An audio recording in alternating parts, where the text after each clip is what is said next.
Hey, come check out this van. I actually bought it pretty recently. I was pretty excited about it. I am still excited about it.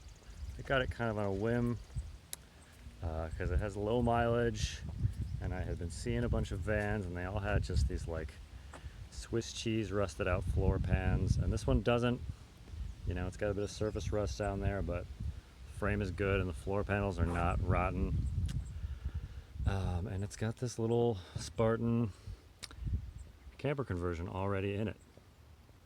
It comes with a lot of little frills. All this stuff can go home with you if you're so inclined.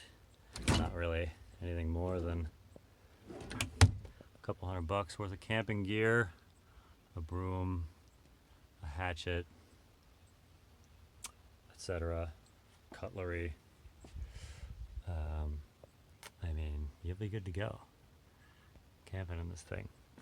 It has 58,000 miles, and it does also have pretty decent service records here, including installation of, I forget what this is called, but this like aftermarket transmission cooler kit that was not inexpensive.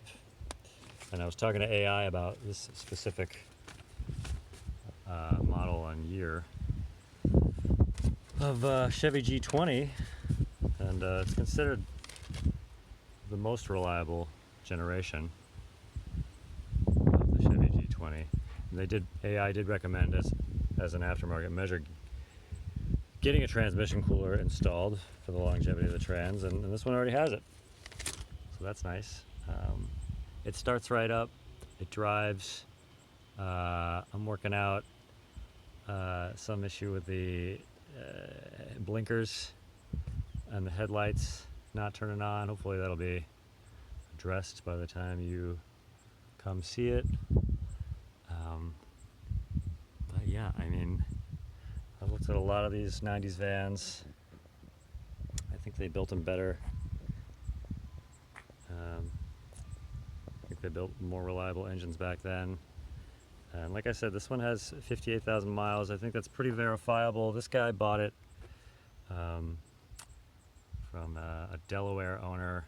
The first owner only put like 30,000 miles on it. And then the guy I bought it from put the rest up to 58 is what it's at now.